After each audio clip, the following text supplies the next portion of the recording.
Hey guys, so since I started Imagine Play about 6 months ago, almost now, I've gotten a few inquiries about people wanting to open their own play places.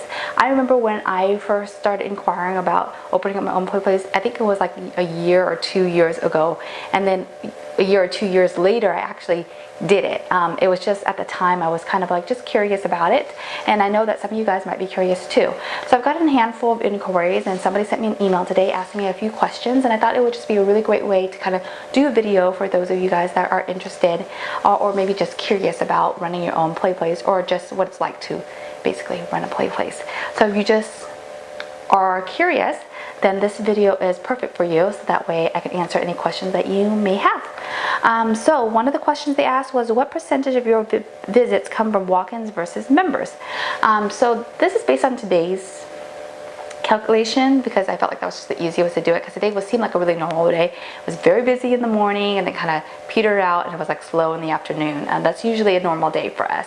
So about 40% of people come in that are members, and then 60% is usually walk-ins. Today was actually 34% members, and then the rest were walk-ins. Okay, on average, how many people visit Imagine Play each day? So today we had 69 check-ins, and 69 check-ins means that 69 children and adults checked in. So it probably was a little bit more, because I think there was a few members that I forgot to check in. On a really slow day, we get about 20 people. So those days really suck profit-wise, because we literally make no money those days actually. And then on really busy days, we have like 140 check-ins. That's usually like holidays. And I think we've had ones like 160 check-ins on a really, really busy holiday. I think that was like Veterans Day. What type of insurance and waivers do you have? So we do have a waiver system that we have people sign, and you can use any waiver app. Like some people use like Waiver Forever, but we use Smart Waiver, and I really, really like Smart Waiver. It's very easy to use and very iPad friendly. We just use it, have them sign it on their iPad, and they can sign it for adult and minors, and then we can use the console to check them in. And the waiver is just very standard. It's just a general liability waiver that says that, you know, they're playing at their own risk, and they're there to watch their child, and they need to be responsible for their child, basically. And then it also kind of says some stuff about our rules and our policies and things like that. Insurance-wise, you just contact an insurance company and say, hey, I'm opening up a play place. It's just liability insurance for a play area. We spend about $3K to $4K every year on insurance. Currently anyway. How do you manage your memberships? Do they have cards? Do you use a computer system? What is your database like? So we actually use the Square system, and how we use the Square system is that Square allows you to create custom fields for your customers. So we use the customer database via Square, and then we just enter in those custom fields. So it allows us to put in what membership type they have, how long they have it for, when they expire, and then also who the child is, and then if they have any additional family members that they want to put down. So when members come in, we just ask for their name, and we look under their customer profile to see if their membership is current or active. So you can actually get software that is for play places, and they make specialized ones that, you know, book parties and do all sorts of things that basically a play area really needs. But at the time of opening, we were calculating what it would cost to kind of keep the place sustainable. It's for the place to sustain itself every month, and the cost for something like that is about $100 a month, and we just really didn't want to incur that cost during every single month. With just opening up Imagine Play, we want to try to keep as much money in-house as we can, because we would rather make a profit sooner rather than later. So we just thought, okay, what's the easiest way to kind of keep track of our memberships, you know, keep track of funds, take payments, and reporting and things like that. And so Square was just the easiest way for us and the most cost-effective for us. Okay. What did your growth curve look like, members and drop-ins from launch until now? So like I just mentioned earlier, we just opened about 6 months ago, so I feel like this question is probably better answered I would say maybe in a year or maybe a couple years, so that way we can kind of really look at all the reporting to see how much we've grown from then. But I can tell you we are kind of really hovering at the 100 member mark. So we do our memberships as 3-month memberships. So obviously some people that started the 3-month membership when they first started have either renewed, or some of them have not renewed. But we also get memberships kind of every single day too. Like today we didn't get one, but like yesterday we had 2. So you know, it kind of all evens out, and we're kind of hovering at the 100 member mark right now. What do you wish you have known before you started? So this is kind of a loaded question. I am currently learning still, and we are kind of changing our policies every single day based on what we learn, and you know, things and complaints that we get. You know, we try to make ourselves better every single day. But I can tell you the main 3 things that I feel like I really wish I had done at the beginning. So regarding pricing, I actually had a pricing in my mind before I first started, and I felt like I really doubted myself, and I think in all businesses you kind of do this, kind of go back and forth on pricing, right? Trying to find the correct way. But I really wanted to be a certain pricing, and I kind of let people talk me out of doing that, and then I changed my pricing to be something else.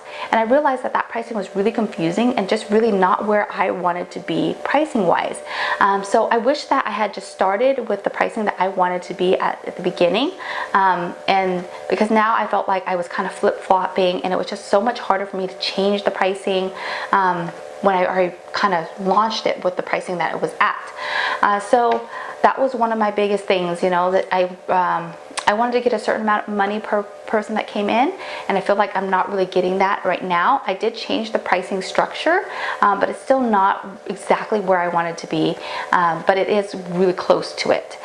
So I'm just kind of roll with it, and then hopefully, you know, it, you know, will meet me in the middle, I guess. I think the number one thing you have to know is that the cost to run this place and the cost to build it up is tremendous, and it's not very little. It's not little, especially if you really want really the cool toys, right? I also believe that you have to have a certain focus to your play place. You have to specialize in something. You know, what are you guys about, and not being kind of all over the place. You know, for us, we specialize in imaginative play, so our play area is very geared towards imagination. That's why our play space has a castle and a pirate ship, and has a little pretend play area that we change out once a month, things like that. So we're really geared towards that, and we try to focus our play area on that. Okay. The other major thing was that managing expectations of the people that are supposed to be coming to your space. When I first opened up Imagine Play, and I was just kind of getting a feel of what people wanted in our area, I kind of threw it out there as if Imagine Play was kind of geared towards a lot of ages, and I kind of started to realize that that was the wrong thing to do, because what would happen is people would come to our play place and they would write us like a 2-star review or something like that, saying that they were disappointed because of this and this. And I think it's really because I was targeting the wrong type of people coming to our space place. In the end, I realized, you know what, Imagine Play is really for toddlers, because I am a mom of 2 toddlers, and I really wanted it to be geared towards kids that were 6 and under. And so what I did was I went through and I changed all our descriptions and changed all, you know, our social media showing that this is what we're about. We are for ages 6 and under, so that way no people would come to the place expecting it to be something else. That really helped out a lot, I feel like, also with getting the proper clientele, but also getting people to setting the expectations of your customers correctly. So I think that's very important, that you're focused and you're specialized in a certain age range and a certain, I guess, theme to your play space. Okay. What toys have kids seem to connect with the most? Okay, so I can tell you as of right now, we really kind of honed in on our play place a lot. We do change it constantly all the time, because I'm there every single day, and I kind of try to pay attention to what kids really like and what we could improve on. Okay, so our pretend play area gets hit up all the time, right? The kitchen is always in use, the supermarket's always in use, the bakery seems to always be in use. The nursery, not always. I feel like the kids like to take the dolls and like move them around more than play in the nursery itself. And then our fire station right now is what we have for pretend area for March. And the kids like to ride on the toys more than they like to play in the PlayStation. And they like to wear the jackets and the stuff and ride around the play place more than they actually play in the fire station. Our castle and our pirate ship does get hit up a lot because there's slides in there, so they really like that. We have an activity table that has building blocks and things like that. Well, I guess it depends on what kind of building blocks you have on there. It doesn't get hit up as often, I feel like, if you have just building blocks in there. Right now we have like these little like Lego Duplo car things, and I feel like that's now a lot more popular than when we had like crystal climbers in there. We do try to change it out sometimes, but I think it depends on what you have in there. It's not as popular when you have certain, I guess, things in there. A lot of kids like cars, so that's it. We have Lincoln Logs right now. And the kids do like that, but I feel like with the Lincoln Logs, they can only build it one way, so you can't really get super creative with it.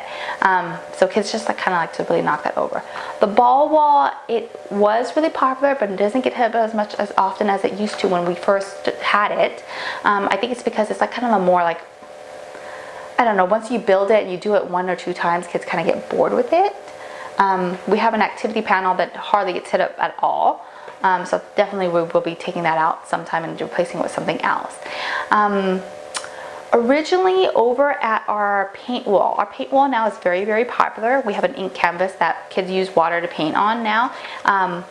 Before that, we had a sensory table, and the sensory table would get hit up all the time when we had rice in it, but it was too messy and we would have to clean it up every single day, and there was rice everywhere. So we changed that to an hourly activity instead of being out on the floor. And so we changed the sensory table out to like leaves or some fall sensory table, and the kids just didn't like it as much. They never went to it. So that's why we were looking for something different to kind of put in that area, to kind of get kids more engaged in that area. So that's how we found the ink canvas, and now it's just awesome. For some reason, our Little People station, which I only bought as a filler toy, it wasn't even in my mind as like it had to be there. But our Little People area is very, very popular, and so we added a few more Little People things because we found that the kids really loved it all. So that's the reason why we have that. The infant area, I think, needs work. I do see kids in it all the time, but I don't feel like it's like says infant area, you know. So I'm looking for other solutions for that. And then we have a little car train station, and then some doll houses. And so really, quite honestly, like I said, it's trial and error. But I feel like as of right now, all the little things in our play area gets hit up very equally. So not very much does not get touched when people are there. You know, so I would say Staples is basically kitchen, supermarket if you're going imaginative play. Definitely, for sure. Okay, what occupancy capacity do you have? Okay, so based on square footage, we're at 3,603 square foot. I think based on square footage, we're about like 160 people, but we could never fit 160 people in there because, you know, the play place itself, really, if you get about 20 to 30 kids in there, for us anyway, because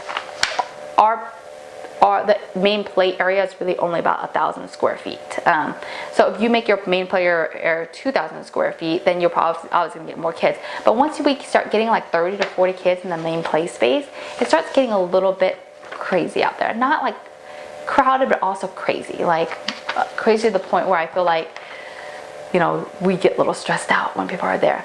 But on really busy days like holidays, we try to open up the big party room and do some sort of like activities in there. Like I hope to be in the future to do like building things, like maybe just put like a whole bunch of building supplies in there and open it up so that way people can go there. And then once you do that, then you can kind of fit a little bit more people in your space. So yeah, for us, we usually try to keep the space between like 30 to 40 kids.